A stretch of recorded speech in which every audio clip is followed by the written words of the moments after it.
అయిపోయారా నువ్వు?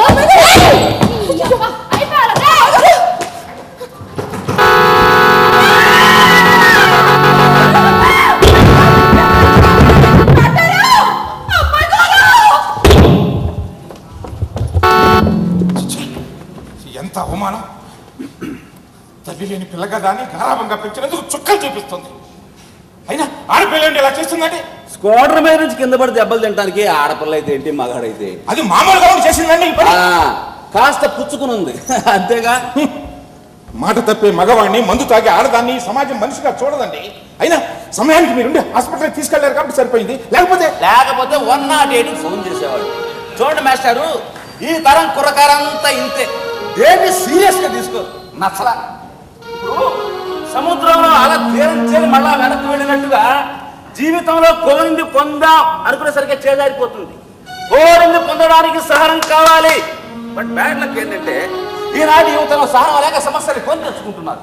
సమస్యలు ఉన్నాయి కదా అని మందు తాగటం మొదలు పెడితే చివరికి ఆ మందే ఒక సమస్య కూర్చుంటుందండి. అయినా ఆడపిల్ల ఏంటి మందు తాగటం? అదేనండి ఇప్పుడు ఫ్యాషన్.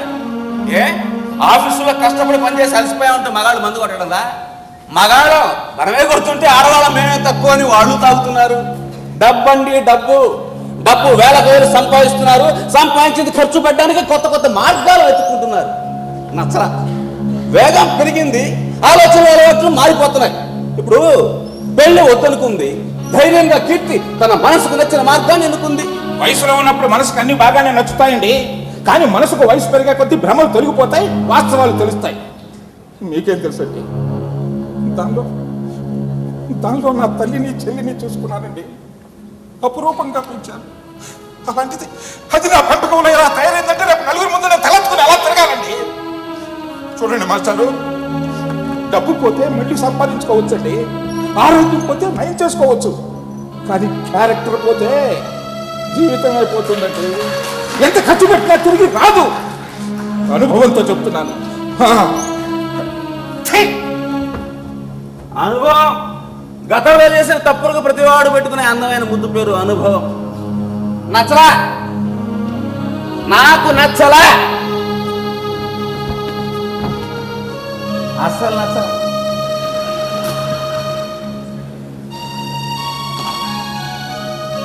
ఏంటి యాక్సిడెంట్ అయిందంట? ఇప్పుడు తెలిసిందా నీకు? ఫుల్ బిజీ, చాలా అర్జెంట్ పనులు ఉన్నాయి. ఏంటి బిజీ? ఏం అర్జెంట్ పనులు? నా గురించి పట్టించుకోవా? వ్యక్తిగత విషయాలు పట్టించుకోకూడదని మన అగ్రిమెంట్. తెలియక మాట్లాడుకు. ప్రతి విషయంలో అగ్రిమెంట్ ఒక చూపించకు. అది నువ్వు నేర్పిన విద్యే, అందుకే నా లిమిట్స్ లో నేను. అలా అని బాధ్యతలు మర్చిపోతావా? మన మధ్య హక్కులే గానీ బాధ్యతలు లేవు. కలిసి ఉండాలని అగ్రిమెంట్ ఉంది. రద్దు చేసుకునే అవకాశం కూడా ఉంది. What do you mean? Yes, I want to withdraw from the agreement. ఎందుకు నాకు నచ్చలేదు. నచ్చలేదా? ఎందుకు అది నచ్చలేదు? అందరు ఆడవాళ్ళు లాగా నాకు అవి కావాలి ఇవి కావాలని అడిగానా? సినిమాలకి శిఖాలకు తీసుకుని వెళ్ళమని హింస పెట్టానా? చీకటి పడే వేళ్లకు నువ్వు తెచ్చే 3 మల్లెపూల కోసం, గుప్పిడి మెత్తల కోసం ఎదురు చూస్తే నీకు నచ్చదానే కాదు. నువ్వు నేను పిరికి పొందని నా గురించి నలుగురు కుసుకుసలాడుకోవడం నాకు నచ్చదు. అరే, నువ్వు నాతో కలిసి ఉంటేనే ఆ చలపాయి గడితో సినిమాలకు వెళ్తున్నావు, ఆ జగదీష్ గడితో హోటల్స్కి వెళ్తున్నావు. వాళ్ళిద్దరూ నీకు బాయ్ ఫ్రెండ్స్ అయితే నేనేంటి కాపలా కుక్కనా? ఏమై వాచుతా? లుక్ కీర్తి, ఈ ప్రపంచంలో ఏ మగాడైనా తనదనుకున్నాడికి పరాయి మగాడితో తిరుగుతూ ఉంటే చూస్తూ ఊరుకోలేడు. అరే, నువ్వు కొలీగ్స్ తో కలిసి తిరుగుతూ ఉంటే ఫ్రెండ్షిప్ అనుకున్నాను కానీ బెడ్షిప్ అనుకోలేదు. నన్నే కొడతా.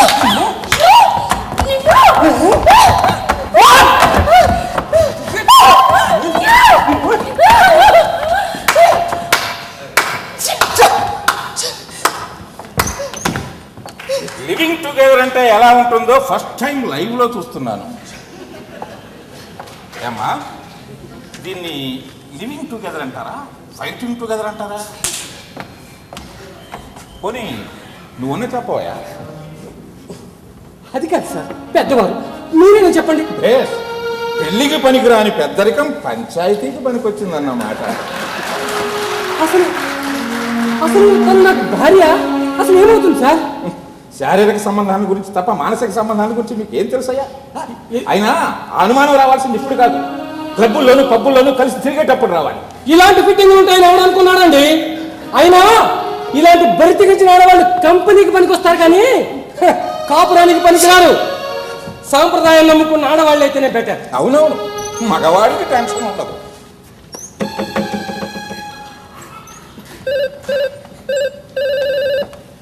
హలో, నేను కీర్తిని మాట్లాడుతున్నాను.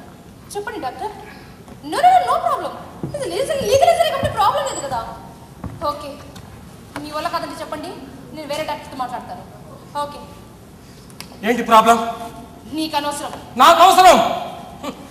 లీగలైజర్ కాబట్టి అబార్షన్ చేయించుకోవాలనుకుంటాం. అవునా? కాకా మోసం తిరగమంటావా? డబ్బు పారేస్తే ఈ లోకంలో బిడ్డల్ని కూడా కొనచ్చు. చూసారా పగురు? ఇలాంటి దాంతో కాంప్రమైజ్ చేయమంటారండి. నువ్వు చెప్పేది కూడా ఒక రకంగా కరెక్టేనయ్యా. ఇప్పుడు మనం ఒక మోటార్ సైకిల్ కారో కొనుక్కోవాలనుకున్నాం అనుకో, ఏం చేస్తాం? ఓ ట్రయల్ రన్ వేస్తాం. నువ్వు అలాగే ఓ ట్రయల్ రన్ వేసావు, బండి నచ్చలేదు, వద్దు పొమ్మంటున్నావు. కానీ ఇది బండి కాదయ్యా, బతుకు. ఓ ఆడపిల్ల బతుకు. ఇది ఆడవానిగా ప్రవర్తించడం లేదండి. అరే, మా పేరెంట్స్ నొప్పించి పెళ్లి చేసుకుంటానని చెప్పాను, ఒప్పుకోవడం లేదు. నిజంగానా? ఎస్. చూడమ్మా కీర్తి, పంట పాడైపోతే మళ్ళీ పండించుకోవచ్చు, వంట చెడిపోతే మళ్ళీ వండుకోవచ్చు. కానీ జంట చెదిరిపోతే మాత్రం మంట కలిసేది ఆడదాన్ని. పెళ్ళంటే అర్ధనారసరం కాదంకుల్. ఆడదాని స్వేచ్ఛ స్వతంత్రాన్ని హరించే ఓ అందమైన తంతు. 3 గుళ్ళతో గొంతును నొక్కేస్తుంది, 7 అడుగుతో కాళ్ళను కట్టేస్తుంది, కాపురం పేరుతో జీవితాన్ని కట్టడ చేస్తుంది. విన్నారుగా సార్? నిద్ర పోతున్న వాళ్ళని లేపొచ్చు కానీ నిద్ర నటిస్తున్న వాళ్ళని లేపలేం. చిచి. కీర్తి, ఆడపిల్లవైనా స్వతంత్రంగా బ్రతికితే తప్పు లేదని ఆలోచించి నీ విషయంలో తప్పు చేశాను. ఈ దేశంలో మొగుడు పిల్లలందరూ దరిద్రంగా బతుకుతున్నట్లు అక్కడికి నువ్వేదో వివాహ వ్యవస్థను ప్రక్షాళన చేసి మానవ జాతిని, అందులోనూ మహిళా జాతిని ఉద్ధరిస్తున్నానని ఊహించుకోకు. ఆఖరిసారిగా అడుగుతున్నాను, వంశని పెళ్లి చేసుకుంటావా లేదా? చూడు, నీకన్నా ఎక్కువ చదువుకున్నాను. ఏది మంచో చెడు నాకు బాగా తెలుసు. మామయ్యని నా మీద పెత్తనం చలాయించాలని చూడొద్దు. నీ హద్దుల్లో నువ్వు ఉండు. ఏం కూశాను?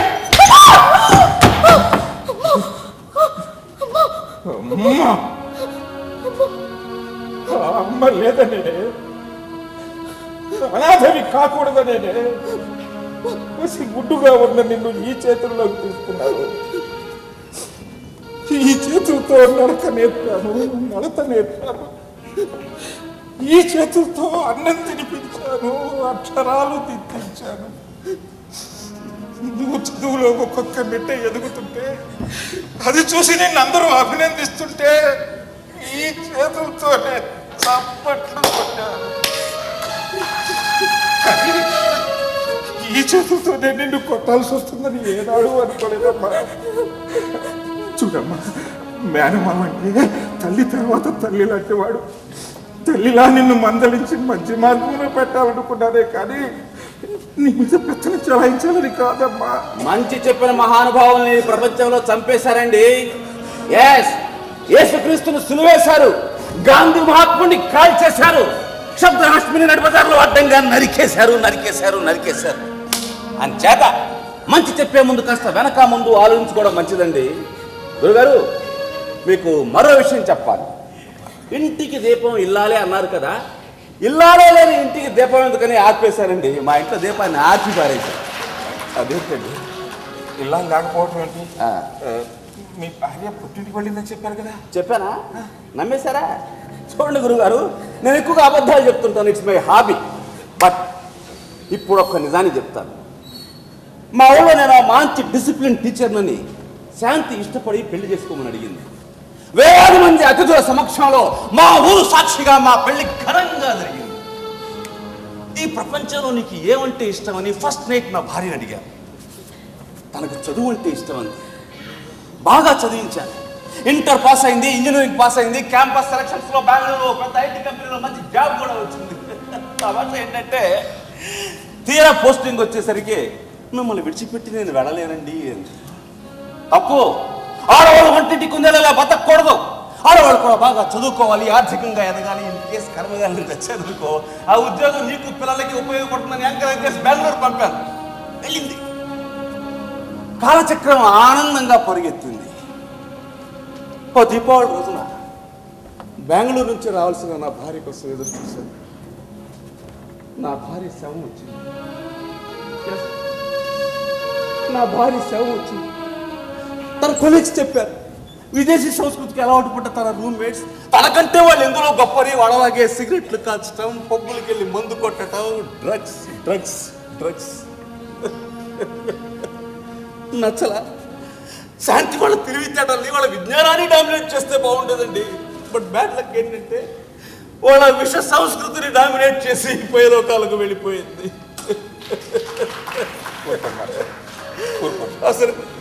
అసలు నా భార్యను నేనే చేతులారా చంపుకున్నారండి. తను వెళ్ళనంటే నా బలవంతంగా ఎంకరేజ్ చేసి బెంగళూరు పంపాను. అలా పంపకుండా ఉంటే నా శాంతి నా కళ్ళ ముందే బతుకుండేది. నాకు ఆ శాంతి తప్పేది.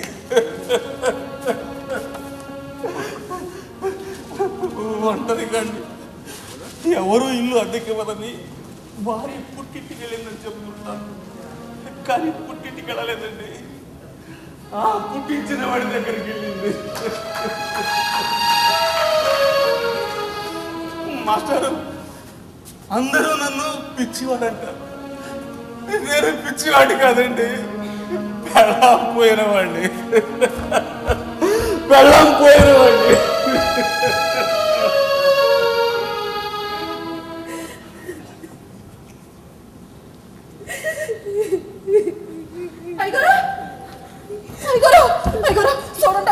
ఏం జరిగింది? నాకు ఇచ్చేవా నా కొడుక పిచ్చి పిచ్చి వేషాలు వేసామంటే మక్కలు ఎరుగుతాయి. జాగ్రత్త. నా కొడుకండి, నా రగతం మంచి పుట్టినాడు. Same to same. జరాస్ కాఫీ కట్టుకున్న పిల్లలు ఎప్పుడు ఉంటే నీ కొడుకు అక్కడి నుంచి వచ్చా? పిల్లాన్ని కట్టడానికి కట్టుకున్నదే కావాలంటుండే, ఆడదైతే చాలండి.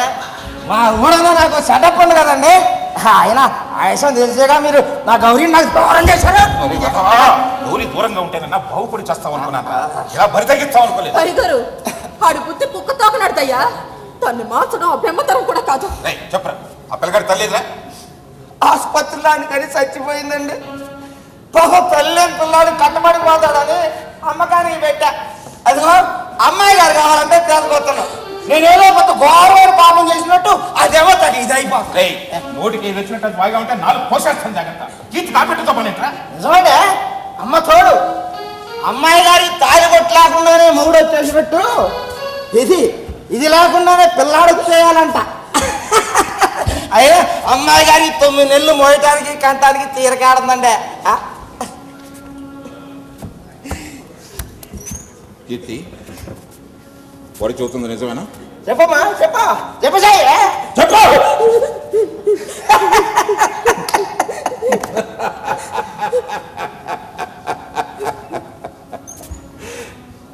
అవుట్ సోర్సింగ్ అన్నమాట. కార్పొరేట్ సిస్టమ్ మన వ్యాపారాల్లోకే కాదు, కాపురాల్లో కూడా ప్రవేశించింది. మల్టీనేషనల్ కల్చర్ కంప్యూటర్ రంగానికే కాదు, మానవ సంబంధాల్లో కూడా వచ్చేసింది. అమ్మాయి గారు, నా బ్యాలెన్స్ సెటిల్ చేసేయండి. నేను నోట్ వేసుకోవాలా? నువ్వు ఇక్కడి నుంచి పోతావనేదా? నా పిల్లలు నాకు ఇచ్చేది బ్యాలెన్స్ సెటిల్ చేసుకోవాలి. నీ అబ్బా అది నీ సౌత్ కొడుకా? తల్లి నా సౌత్ కావచ్చు, కానీ చచ్చిపోయిన అందరూ దేవుడితో సమానం అంటారు. ఈ బిడ్డ దేవుడు తిరిపేసని అనుకుంటాను. నువ్వు మరి ఒక పోతావనేదా? బాబోతే ఏం చేస్తాను? ఏం చేస్తాను? ఏమైనా చేస్తాను. పెద్ద బయలుదేరిందని నీ అబ్బా లాగి పెట్టి ఒకటి ఇచ్చాడంటే చచ్చుకుంటావు. మరి అది నా పిల్లలు నాకు ఇచ్చేయి ఇచ్చేయి. భయపడిపోయి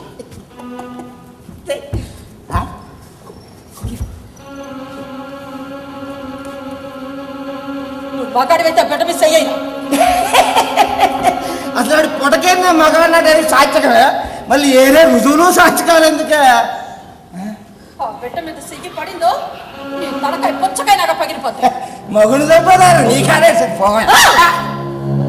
నమ్మినంత కాలం ప్యాన్ ఏమిటని కూడా ఎందుకు అనలేదు. నమ్మకం పోయాక ప్యాన్ తీసే హక్కు కూడా నాకే ఉంది. నీలాంటి నక్క చిత్ర నాయాలని ఎంటాడు సంపాలని మా అయ్య చెప్పాడు.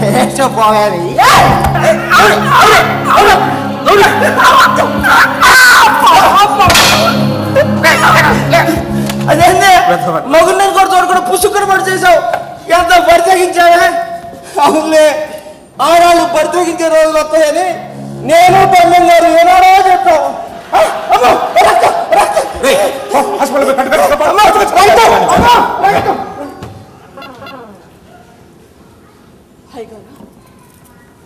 నీ బిడ్డను జాగ్రత్తగా చూసుకోమని నన్ను ఇక్కడ కాపలా పెట్టారు. కానీ ప్రపంచకానికే పాఠాలు చెప్పే అంతగా ఎదిగిపోయిందయ్యా నీ బిడ్డ. ప్రపంచం అంటే ఏంటో తెలియని పసిగుడ్డయ్యా ఈ బిడ్డ. అయ్యోరు, ఈ నా బిడ్డ కాకపోవచ్చు, నా కన్న బిడ్డ కాకపోవచ్చు, కానీ నన్ను కట్టుకున్నాడు బిడ్డ అయ్యా ఈడు. అయ్యోరు, అమ్మ కానీ అమ్మని అమ్మ నాకు సకాలం. అయ్యోరు, నన్ను ఇప్పుడు గొడ్రాలు కాదయ్యా, గొడ్రాలు కాదు, ఈ బిడ్డకి తల్లిదయ్యా, ఈ బిడ్డకి తల్లిని.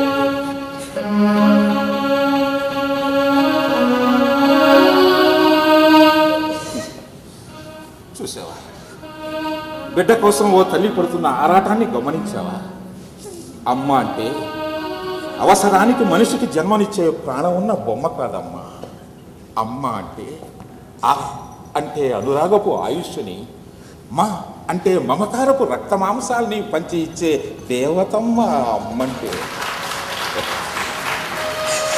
ఈ ప్రపంచంలో ఏ ఆడదాన్నైనా కొనే శక్తి మగవాడికి ఉందేమో కానీ ఏ మగవాడినైనా కనే శక్తి మాత్రం ఒక్క ఆడదానికే ఉందమ్మా. అది భగవంతుడు మీకు ఇచ్చిన వరం. అప్పుడు మాంగళ్యం వద్దనుకుని మనసును చంపుకున్నావు, ఇప్పుడు మాతృత్వాన్ని వద్దనుకుని అమ్మతనాన్నే చంపుకోవాలనుకుంటున్నారు.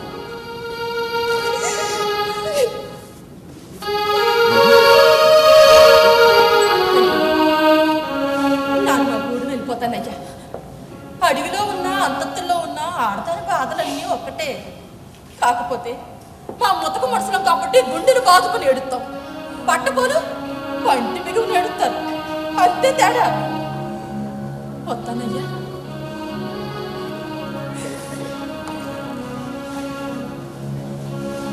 అమ్మాయి గారు, మీరు బాగా చదువుకున్నారు. మిమ్మల్ని చూసినప్పుడల్లా ఆడ చదువుకుంటే ఎంతో గొప్పగా బతకచ్చు అనుకునేదాన్నండి.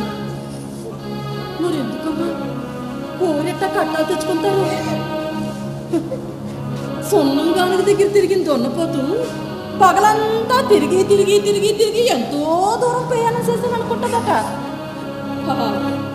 దానికి ఎట్టా తెలుస్తుంది? గానుగ గుండ్రంగా ఉంటుంది, అది ఎంత తిరిగినా మళ్ళీ బయలుదేరిన చోటుకే వస్తుంది అని. ఆడదాని పొద్దుకు కూడా అంతేనమ్మా. అమ్మాయి గారు, ఆడది కట్టపడైనా బతకాలి కానీ కన్నెలతో బతకూడదని మా అయ్య చెప్పాడమ్మా. మీరెంతో కట్టపడ